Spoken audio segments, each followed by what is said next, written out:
ಗೌರಿ ಗಣೇಶ ಹಬ್ಬವು ಹಿಂದೂ ಧರ್ಮದ ಪ್ರಮುಖ ಹಬ್ಬವಾಗಿದೆ. ಗೌರಿ ಹಬ್ಬವು ಪಾರ್ವತಿ ದೇವಿಯ ಗೌರಿ ಅವತಾರಕ್ಕೆ ಸಮರ್ಪಿತವಾದ ವಿಶೇಷ ಹಬ್ಬವಾಗಿದೆ. ಬುದ್ಧಿವಂತಿಕೆ, ಸಮೃದ್ಧಿ, ಅದೃಷ್ಟದ ದೇವರಾದ ಆನೆಯ ತಲೆಯುಳ್ಳ ಗಣೇಶನ ಜನ್ಮದಿನವನ್ನು ಗುರುತಿಸಲು ಗಣೇಶ ಚತುರ್ಥಿಯನ್ನು ಆಚರಿಸಲಾಗುತ್ತದೆ. ಗಣೇಶನು ಅಡೆತಡೆಗಳನ್ನು ನಿವಾರಿಸಿ ಅದೃಷ್ಟವನ್ನು ತರುತ್ತಾನೆ ಎಂದು ಹೇಳುತ್ತಾರೆ. ಈ ಹಬ್ಬವು ಹಿಂದೂಗಳು ಒಗ್ಗೂಡಲು ಹಾಗೂ ನಮ್ಮ ಸಂಸ್ಕೃತಿ ಪರಂಪರೆಯನ್ನು ಆಚರಿಸಲು ಉತ್ತಮ ದಿನವಾಗಿದೆ. ಭಾದ್ರಪದ ಮಾಸದಲ್ಲಿ ಗಣೇಶನನ್ನು ಮನೆಗೆ ಆಹ್ವಾನಿಸುವ ಒಂದು ದಿನದ ಮೊದಲು ಆತನ ತಾಯಿ ಗೌರಿ ದೇವಿಯನ್ನು ಮನೆಗೆ ಆಹ್ವಾನಿಸಲಾಗುತ್ತದೆ. ಇದನ್ನು ಗೌರಿ ಹಬ್ಬ ಅಥವಾ ಸ್ವರ್ಣಗೌರಿ ಹಬ್ಬ ಎಂದು ಕರೆಯಲಾಗುತ್ತದೆ.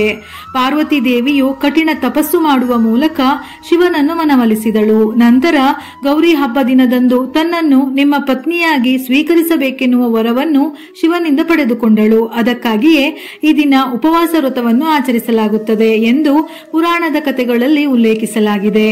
ಗೌರಿ ಹಬ್ಬವನ್ನು ಪಾರ್ವತಿ ದೇವಿಯ ಆರಾಧನೆಗೆ ಮೀಸಲಿಡಲಾಗಿದೆ. ಈ ದಿನ ವಿವಾಹಿತ ಮತ್ತು ಅವಿವಾಹಿತ ಮಹಿಳೆಯರು ಕುಟುಂಬದ ಸುಖ, ಸಮೃದ್ಧಿ, ಇಷ್ಟಾರ್ಥ ಸಿದ್ಧಿಗಾಗಿ ಶ್ರದ್ಧಾ ಭಕ್ತಿಯಿಂದ ತಾಯಿ ಗೌರಿಯನ್ನು ಪೂಜಿಸುತ್ತಾರೆ. ವಿವಾಹಿತ ಮಹಿಳೆಯರು ತಮ್ಮ ಪತಿಯ ದೀರ್ಘಾಯುಷ್ಯಕ್ಕಾಗಿ, ಅವಿವಾಹಿತ ಮಹಿಳೆಯರು ಅಥವಾ ಮದುವೆಯಾಗದ ಹೆಣ್ಣು ಮಕ್ಕಳು ಕೂಡ ಉತ್ತಮ ಜೀವನ ಸಂಗಾತಿಯನ್ನು ಪಡೆಯಲು ಈ ದಿನ ಉಪವಾಸ ವ್ರತವನ್ನು ಆಚರಿಸಿ ತಾಯಿ ಗೌರಿಯನ್ನು ಪೂಜಿಸುತ್ತಾರೆ. ತಾಯಿ ಗೌರಿಯು ಈ ದಿನ ಕೈಲಾಸದಿಂದ ತನ್ನ ತವರಾದ ಹಿಮಾಲಯಕ್ಕೆ ಬರುತ್ತಾಳೆ. ತನ್ನ ತವರಿಗೆ ಬಂದ ಗೌರಿ ಮುತ್ತೈದೆಯ ರೂಪದಲ್ಲಿ ನಮ್ಮ ಮನೆಗೆ ಬಂದಿರುವಳು ಎಂದು ಭಾವಿಸಿ ಗೌರಿ ಬಾಗಿನ ಕೊಡುವ ಸಂಪ್ರದಾಯ ಕೂಡ ತುಂಬಾನೇ ವಿಶೇಷವಾಗಿದೆ. ಮರುದಿನ ಮಾತೆ ಗೌರಿಯನ್ನು ಕೈಲಾಸ ಪರ್ವತಕ್ಕೆ ಕರೆದುಕೊಂಡು ಹೋಗಲು ಅವಳ ಮಗ ಗಣೇಶನು ಬರುತ್ತಾನೆ. ಈ ದಿನವನ್ನು ಗಣೇಶ ಚತುರ್ಥಿ ಎಂದು ಆಚರಿಸುತ್ತಾರೆ. ವಿಘ್ನ ನಿವಾರಕನಾದ ಗಣೇಶನನ್ನು ಬುದ್ಧಿ, ಐಶ್ವರ್ಯ, ಸಂಪತ್ತು, ಅದೃಷ್ಟ, ಸಮೃದ್ಧಿ, ಶುಭ ಫಲವನ್ನು ಕೋರಿ ಹಬ್ಬವನ್ನು ಆಚರಿಸಲಾಗುತ್ತದೆ. ಗಣೇಶ ಹಬ್ಬದ ದಿನ ಗಣಪತಿಯನ್ನು ಪೂಜಿಸುವುದರಿಂದ ಭಕ್ತರ ಜೀವನದಿಂದ ಎಲ್ಲಾ ರೀತಿಯ ವಿಘ್ನಗಳು ದೂರಾಗಿ ಸುಖ, ಸಮೃದ್ಧಿ ದೊರೆಯುತ್ತದೆ. ಗಣೇಶನನ್ನು ಜ್ಞಾನ, ಬುದ್ಧಿವಂತಿಕೆ, ಶಿಕ್ಷಣದ ದೇವರು ಎಂದು ಪರಿಗಣಿಸಲಾಗುತ್ತದೆ. ಈ ದಿನ ಆತನನ್ನು ಪೂಜಿಸುವುದರಿಂದ ವಿದ್ಯಾಭ್ಯಾಸ, ವ್ಯಾಪಾರ ಮತ್ತು ವೃತ್ತಿಯಲ್ಲಿ ಯಶಸ್ಸು ದೊರೆಯುತ್ತದೆ. ಗಣೇಶ ಚತುರ್ಥಿಯು ಭಾದ್ರಪದ ಮಾಸದ ಚತುರ್ಥಿ ತಿಥಿಯಿಂದ ಪ್ರಾರಂಭವಾಗಿ ಅನಂತ ಚತುರ್ದಶಿ ತಿಥಿಯವರೆಗೆ ಮುಂದುವರಿಯುತ್ತದೆ. ಈ ಹಬ್ಬದ ಸಂದರ್ಭ ಹಲವು ಮನೆಗಳಲ್ಲಿ ಹಾಗೂ ಬೀದಿಗಳಲ್ಲಿ ಗಣಪತಿ ಮೂರ್ತಿಯನ್ನು ಪ್ರತಿಷ್ಠಾಪನೆ ಮಾಡುತ್ತಾರೆ. ಈ ವರ್ಷ ಸೆಪ್ಟೆಂಬರ್ 6 ಶುಕ್ರವಾರ ಗಣೇಶನ ತಾಯಿಯಾದ ತಾಯಿ ಗೌರಿಯನ್ನು ಆರಾಧಿಸಲಾಗುತ್ತದೆ. ಹಾಗೆಯೇ ಗಣೇಶ ಹಬ್ಬವನ್ನು ಸೆಪ್ಟೆಂಬರ್ 7 ಶನಿವಾರದಿಂದ ಸೆಪ್ಟೆಂಬರ್ 17 ಮಂಗಳವಾರದವರೆಗೂ ಆಚರಿಸಲಾಗುತ್ತದೆ. ಪಂಚಾಂಗದ ಪ್ರಕಾರ ಗಣೇಶ ಚತುರ್ಥಿಗೆ ಶುಭ ಮುಹೂರ್ತ.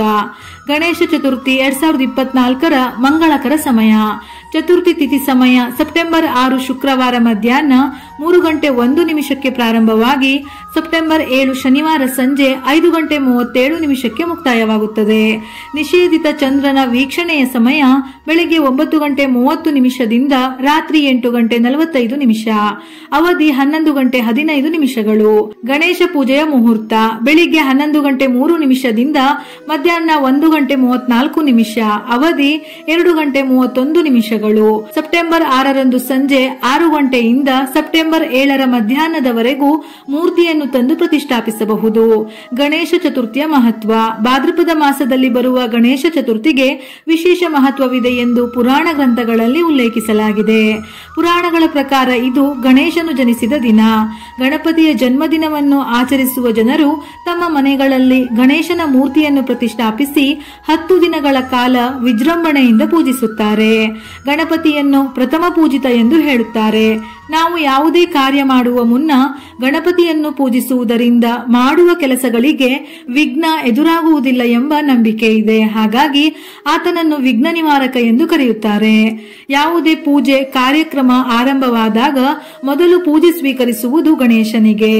ಗಣೇಶ ವಿಸರ್ಜನೆಯನ್ನು ಕೆಲವು ಕಡೆ ಗಣೇಶನನ್ನು ತಂದು ಪ್ರತಿಷ್ಠಾಪಿಸಿ ಪೂಜಿಸಿ ತಂದ ದಿನವೇ ವಿಸರ್ಜನೆ ಮಾಡುತ್ತಾರೆ. ಇನ್ನು ಕೆಲವು ಕಡೆ ಅವರವರ ಮನೆಯಲ್ಲಿ ಮೊದಲಿನಿಂದಲೂ ಪಾಲಿಸಿಕೊಂಡು ಬಂದ ಸಂಪ್ರದಾಯದ ಪ್ರಕಾರ ಗಣೇಶನನ್ನು 3, 5, 7, 9 ದಿನಗಳು ಇಟ್ಟು ಪೂಜಿಸಿ ನಂತರ ವಿಸರ್ಜನೆಯನ್ನು ಮಾಡುತ್ತಾರೆ. ಹಾಗಾಗಿ ನಿಮ್ಮ ಮನೆಯಲ್ಲಿ ಪಾಲಿಸಿಕೊಂಡು ಬಂದಿರುವ ಪದ್ಧತಿಯ ಪ್ರಕಾರವೇ ಗಣೇಶನನ್ನು ಇಟ್ಟು ನಂತರ ವಿಸರ್ಜನೆ ಮಾಡಿ. ವಿಡಿಯೋ ಇಷ್ಟ ಆಗಿದ್ದಲ್ಲಿ ಮರೆಯದೆ ಲೈಕ್ ಮಾಡಿ. ಹೆಚ್ಚಿನ ಮಾಹಿತಿಗಳಿಗಾಗಿ ನಮ್ಮ ಫೇಸ್ಬುಕ್ ಪೇಜ್ ಅನ್ನು ಫಾಲೋ ಮಾಡಿ. ಉಪಯುಕ್ತ ಮಾಹಿತಿಯೊಂದಿಗೆ ಮತ್ತೆ ಭೇಟಿಯಾಗೋಣ.